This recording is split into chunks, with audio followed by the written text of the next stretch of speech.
Hi guys, time for my 9th Japan video blog, and today was another long day with, well, not really a long train visit, like I said yesterday, but so it took me about an hour and a half to get from Shinjuku, which is the district where I've been staying, to a place called Hakone. I've got a few leaflets I'll show off in a second.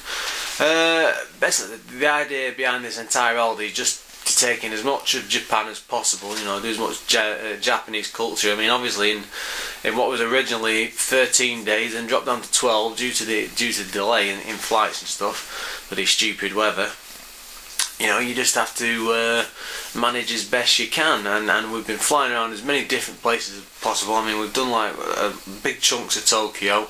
Everything has been, again, a bit rushed, but I just want to get it seen and done, and you know, just to have it there. I've got the footage to watch afterwards for myself in case I've missed anything. So I mean, yeah, I'm quite happy with what we've done so far. It's been a bit of a tiring holiday. Not, you know, I haven't been resting at all. I've been getting up early, doing a lot during the day, getting in quite late. You know, early morning again. You know, it has had its toll, and we're getting towards the end now. I mean, I think it's Wednesday today, and I fly back first thing on Saturday morning. So we've got just 2 days left of Japan. Yeah, I mean, tomorrow, I said yesterday again, tomorrow is going to be another trip to Akihabara, I'm going to try and get into the anime centre and back into Super Potato again, just to pick up some more stuff, which I'm sure you'll all love, because it'll mean another look what I bought video. Right, anyway, back to today, and the reason we went to this place called Hakone is I've always wanted to visit Mount Fuji. Mount Fuji is the biggest mountain or volcano, as it were, in Japan. It's practically in the centre. It towers over everything on a bright blue day, and practically, you know, anywhere in Tokyo you can see it, as long as there's not a skyscraper in the way. It's massive. I did see it on the way out of Tokyo a few days ago. You know, brilliant blue sky. You could see the peak coming up, all covered in snow. It looked fantastic, and I can't remember, because we were on the train at the time, and I'm not 100% if I actually managed to get a picture of it, which is a shame. But yeah, sorry. Right, moving on. This is Hakone. And basically, it's like what's the best word for it? It's a natural version of Disneyland. You know, you play. It's quite expensive, unless you buy like a day pass. We got on this leaflet a Hakone 3-day pass. You pay about 5,500 yen. That includes a bullet express train. Sorry, it's just an express train to the place. It then gives you free transport all day long, and then discounts on various exhibits, or the equivalent of rides, I suppose. There is no actual rides. It's not that much like Disneyland, but you'll maybe see why I'm explain it a bit. But this is probably the best one. As you can see there, you've got a picture of Mount Fuji, and then you can go up a mountain across the way, which is called I can't say. Even when I've got the words in front of me, I cannot say them. Owakidani.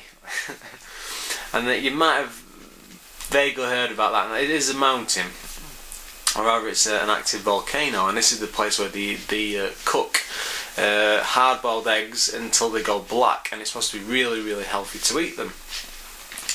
And of course, we started off right down at the bottom of the mountain range, and took from it was Hakone Station. I was looking at the map now, and we toured up doing the different rail and cable cars, and I'll attach a couple of them onto the end of the video as usual. And got some amazing views going up there. I mean, the sun was out, it was fantastic. But you know, that's like, say, that's Owakidani there. That's us coming up here, and then over here was Mount Fuji. But the problem was, there was just too much. And in the morning it was great when we were going up, when everything was clear, but you couldn't see it because of the mountain range that was already there. But once we got round to the part where you could see it, the cloud cover had come in too much. It was too hazy. It looked like it was about to rain all day long, and it was a bit disappointing. On top of that, when we actually got to the mountain, honestly, I've never been so cold so fast in my entire life. It went from like nice nice warm weather, you know, jacket over the shoulders sort of thing, to like putting on thermal gloves, you know, hot drinks, hats on, all the rest of it. It was just absolutely crazy. And to make matters worse, in order to taste some of these black eggs which were boiled in the volcano, you know, it was a good 30-minute walk, and in those temperatures there was just no way it was possible. Honestly, I've never seen anything so cold in my life. It was almost Arctic conditions in just like the snap of a finger. So we just took a few pictures as best we could, and from inside of the side of the steaming mountain. Again, you'll see that was amazing, by the way. You know, the mining the mountain away, and all the sulphur and the ash and stuff is all steaming up, and you could see that. It looked amazing, brilliant. So yeah, we then made our way down the other side of the mountain on the cable cars. As you were coming down, you got a fantastic view of the Mount Fuji golf course, or the golf course which goes towards Mount Fuji, which is supposed to be really expensive. I believe it's supposed to be the equivalent of paying for a trip to Hawaii. It costs that much to play around them. But you could see big chunks of that. I managed to take some pictures, I think.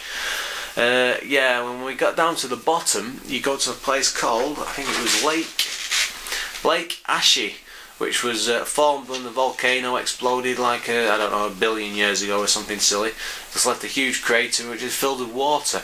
But what you could do is, I'll have a look in the pictures later, I've not got one here. Going from one side of the river to two other ports was they were basically like sailing boats for ferrying people backwards and forwards, but converted into pirate ships. I thought it was rather novel and rather cheap and tacky at the same time. But yeah, it took about 40 minutes to get from one side to the other, and I took a couple of great pictures again. By this time the weather seemed to have come down from the mountain a bit. It wasn't as cold, but it was really cloudy, and you know, it was spitting it down with rain, and it was just a bit miserable. It did ruin that part a bit of it. Yeah, and then we got to the end of that, and we were just running out of time. That's the only thing on this holiday, you know, we have to do everything at breakneck speed, and we were just running out of time. We got back to one of the ports and caught a bus back down the mountain, because that's the only way from that side of the lake. Because you basically, the way it works is you start like down here, and there's your mountain up there, and then so the original train station, and you curve your way up to the top of the volcano mountain here, come down to here where the lake is, and then cross the lake, you know, straight to another port. But by this time you're a lot higher. I've done that terrible, haven't I? By this time you're a lot higher up. You know, you're up here, and the original train station's down here, so you've got to get down this big chunk of mountain, and it takes a bloody good while. It's supposed to be about 40-45 minute bus ride, and it took us about 1 hour and 20 minutes. I couldn't believe this when we were coming down. We weren't in a rush to get the train, because it was 3 hours wait away, and absolutely no rush. But I was stuck in a traffic jam coming down a bloody mountain. I mean, no matter where you are in the world, you get stuck in bleeding traffic jams. And it must have taken us, it must have added an extra 30-35 minutes onto the journey. Just crazy. And the thing is that I think I've said already just how ram-packed these Japanese buses can get. And as you can probably imagine, you know, it was by this point the weather had got a lot better outside, but it was roasting hot in there. People were breathing away and coughing and spluttering, and God knows, it must have been like a petri dish. All the windows were steamed up. It was a horrendous trip down. I'm just so glad we got down to the port in the end. But yeah, what happened after that? Well, we came back to Shinjuku, caught a train back, and went to a place called Times Square, which is near the hotel. This is like, I think I mentioned this in possibly my very first Japan blog. It was a long time ago. I can't remember that far back. I can barely remember yesterday. But yeah, we went up to this Times Square just to get something for tea. One thing I've been doing whilst I've been over here, I've said this a few times, you know, the food over here is very snack-like. I'm sure it's fine if you live here and you get used to it and build up over time, but when you try to get a decent meal and you try to work out what you can and what you can't eat, You know, you look at all this different stuff on the menu and you think to yourself, well, what the hell do I go for? Do I go for this, that, or the other one? Whatever you pick will come along, and it's only like a tiny you know, you'll have like a big massive plate and it'll be slap bang in the centre and there'll be hardly anything there. And you know, when you want like an evening meal, when you've had a long day of like trekking about and hiking around, you don't want something that's like falling off a bleeding end of a day long buffet, do you? You know, you want something proper.